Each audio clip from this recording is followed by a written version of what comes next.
Assalamualaikum warahmatullahi wabarakatuh. Selamat siang teman-teman semua. Tentu saja kami dari kelompok 5 yang beranggotakan saya sendiri dan Mbak Dewi Safitri. Oh iya, yang pertama-tama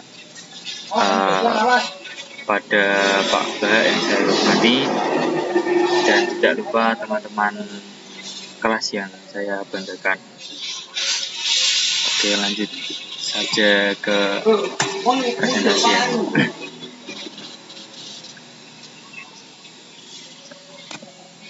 Tujuan menjadi orang yang berilmu. Hadis At-Tirmidzi nomor 256-7.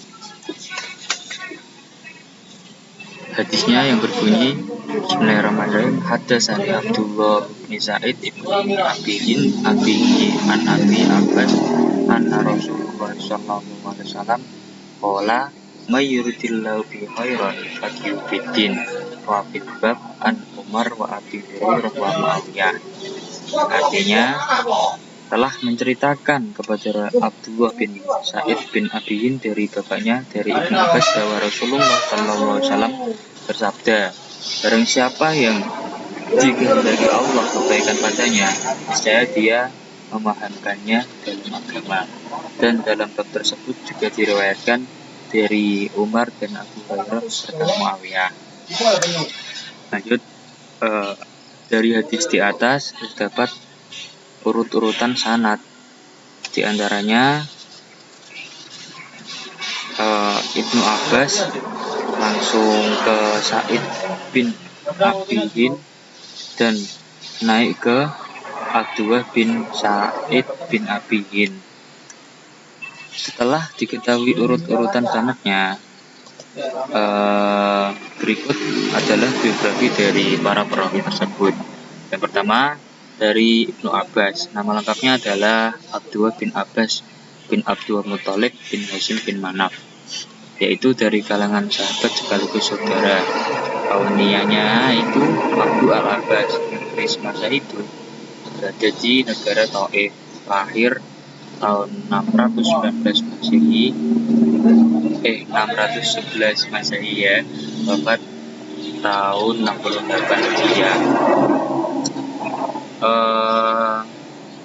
Dari kalau yang Ibnu Abbas ini, ulama yang mengomentari beliau yaitu Yahya bin Sa'id berkomentar sikoh, dan Abu Daud berkomentar sikoh juga. Terus Sa'id bin Abiyin, nama lengkapnya yaitu Sa'id bin Abiyin Al-Farisi. Ini sama di semak yang ada di makalahnya ya. Dari kalangan tabi'in. Ulama yang mengomentari beliau adalah Ibnu Hibban, berkomentar sikoh, dan Yakub bin Sufyan sikoh juga. Terus yang terakhir itu ada Abdullah bin Sa'id bin Abiyin. Nama lengkapnya Abdullah bin Sa'id bin Abiyin, dari kalangan tabi'in, kauniyah Abu Bakar. Negeri semasa hidupnya yaitu di Madinah. Ulama yang berkomentar terhadap Abdullah bin Abi Sa'id bin Abiyin yaitu Ahmad bin Hambal, berkomentar sikoh-sikoh, dan Yahya bin Ma'in juga berkomentar sikoh. Setelah mengetahui dari berbagai pemaparan biografi perawi di atas, dapat disimpulkan bahwa hadis At-Tirmidzi nomor 2569 tergolong hadis sahih, yang mana dari komentar para ulama mengenai perawi dari hadis tersebut mengatakan sikoh. Lanjut ke pembahasan kedua, yaitu kritik edidis. Sub A, kajian linguistik. Pendekatan linguistik adalah suatu pendekatan yang mencenderungkan bahasa dalam memahami hadis Nabi. Salah satu kekhususan yang dimiliki hadis Nabi adalah bahwa matan hadis memiliki bentuk yang beragam. Di antaranya bentuk matan tersebut yaitu jawame' al-kalim, atau ungkapan yang singkat namun padat maknanya. Ada juga tamsil, yaitu perumpamaan ramzi yang artinya itu bahasa simbolik, dan dialog itu yang bahasanya percakapan, ungkapan, analogi, dan lain sebagainya. Perbedaan bentuk matan hadis ini menunjukkan bahwa pemahaman terhadap hadis Nabi berbeda-beda. Bisa dilihat di makalahnya juga. Di situ saya cantumkan ya. Bisa dilihat sendiri. Ada dari matan hadis tersebut saya beri keterangannya. Jumlah lafaz mayuridu itu jumlahnya, ismiyah, dan seterusnya. Lanjut ke kajian komprehensif. Kajian ini berkaitan dengan mempertimbangkan teks-teks hadis lain yang memiliki tema yang serupa, baik dari segi lafaz maupun maknanya. Jadi ada beberapa hadis yang hampir sama, yang keterkaitannya itu sama dengan hadis At-Tirmidzi. Di sini saya cantumkan ada beberapa ya, bisa dibaca sendiri. Dari hadis Sahih Bukhari, ada dari hadis Sahih Muslim, ada dari Sunan Nasa'i, Ibnu Majah, dan Musnad Ahmad hadis. Terus lanjut ke kajian konfirmatif. Kajian konfirmatif ini berfungsi untuk mengkonfirmasikan makna hadis dengan petunjuk-petunjuk Al-Quran. Dalam hal ini berkaitan dengan hadis At-Tirmidzi nomor 2569, kami mencoba mengkonfirmasikan hadis tersebut dengan ayat Al-Quran. Jadi kami dari pemakalah itu mencoba mengkonfirmasikan hadis itu terhadap ayat Al-Quran. Yang kami angkat adalah kisah surat Al-Mujadalah ayat 11. Bismillahirrahmanirrahim. Ya ayyuhalladzina amanu idza qila lakum tafassahu fil majalisi famsahu yafsahillahu lakum wa idza qila shuzu fanshuzu yarfa'illahu alladzina amanu minkum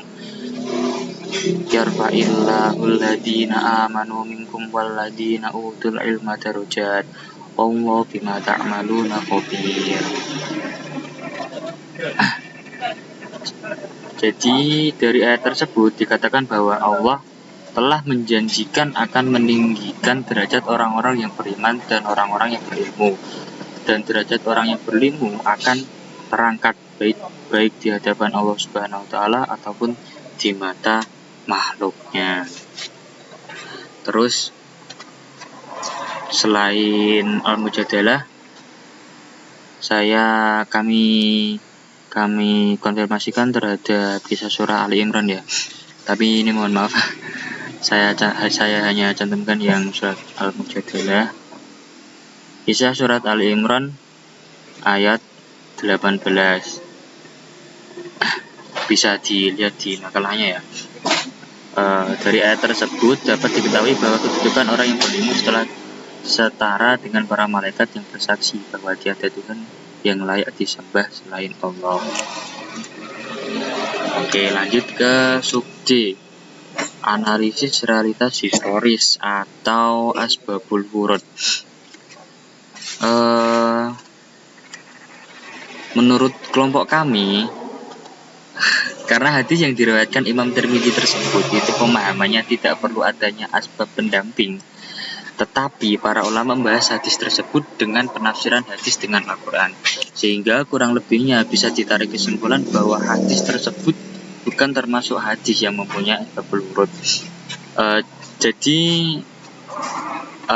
moga-moga benar ya ini ya. Kalau salah nanti bisa di taseh oleh Pak dosen karena keterbatasan kami. Jadi menurut kami itu hadis ini itu termasuk tergolong hadis yang tidak mempunyai asbabul wurud. Saya coba cari-cari itu belum ketemu, dan setelah saya tanyakan itu ternyata hadis ini termasuk hadis yang tidak mempunyai asbabul wurud.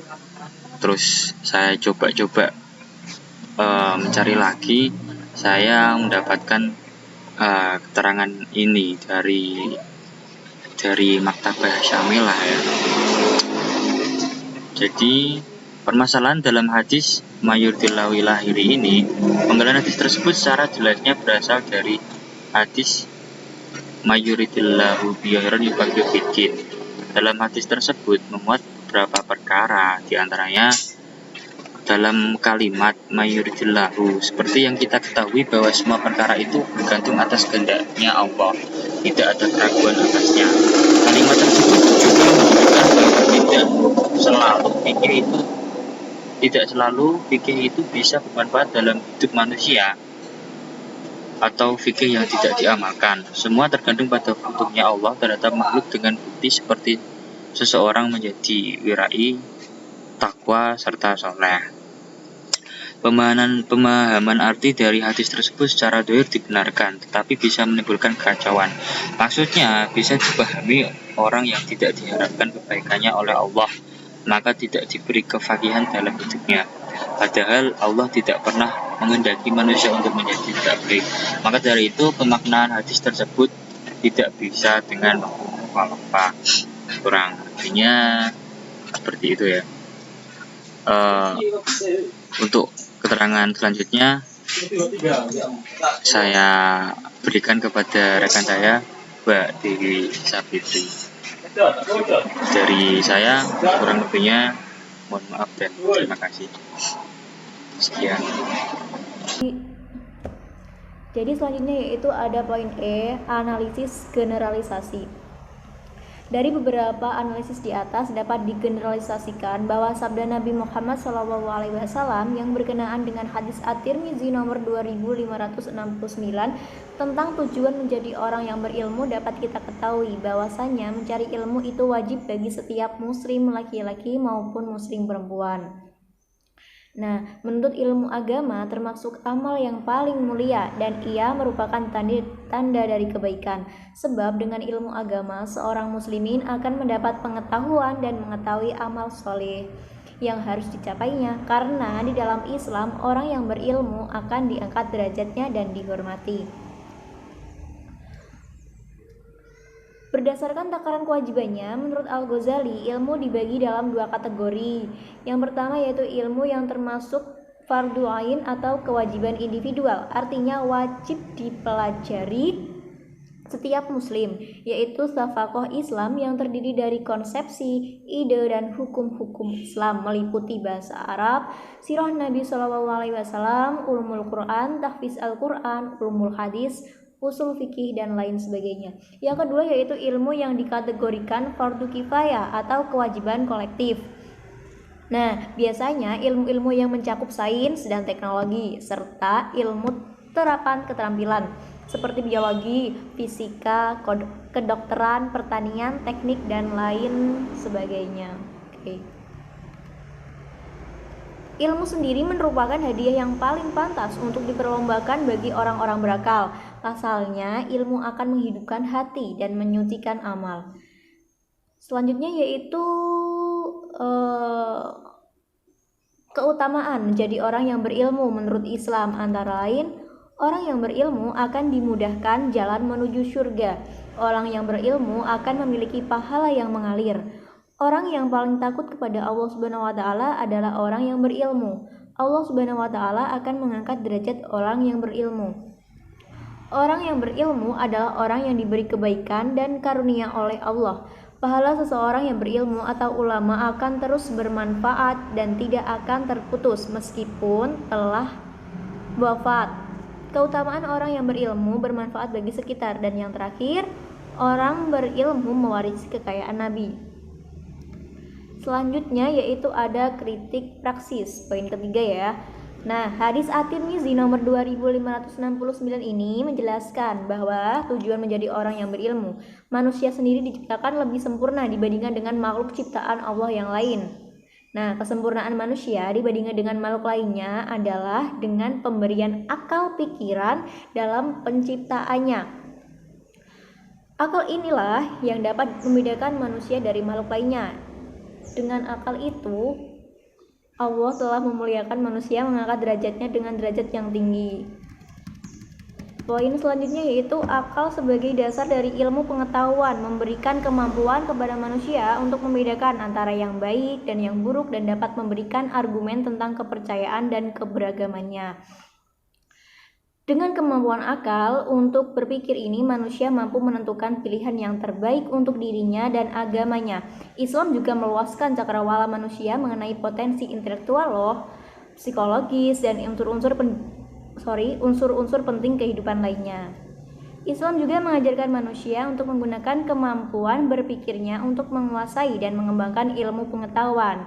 Dengan menggunakan akal yang dimilikinya, manusia dapat memperoleh ilmu pengetahuan. Manusia harus terus menimba ilmu karena ilmu terus berkembang mengikuti zaman. Maka jelas kiranya bahwa menuntut ilmu itu penting. Ilmu pengetahuan juga memang diwajibkan. Dengan ilmu kita bisa meraih dunia, dengan ilmu kita dapat meraih akhirat, dan dengan ilmu pula kita bisa meraih kedua-duanya. Arti penting menuntut ilmu bagi setiap orang Islam serta memperdalam ilmu bagi segolongan orang sangat mendapat perhatian dalam Islam. Selanjutnya yaitu kesimpulan.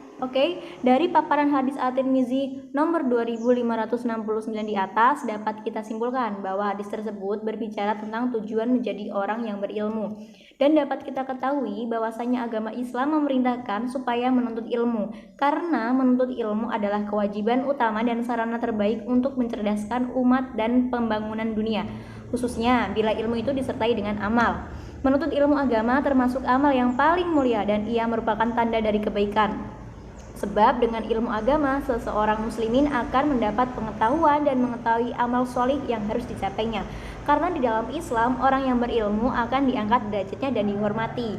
Nah, segitu dulu ya presentasi dari kelompok kami. Apabila ada kekurangan, baik tutur kata dan lain sebagainya, kami mohon maaf sebesar-besarnya.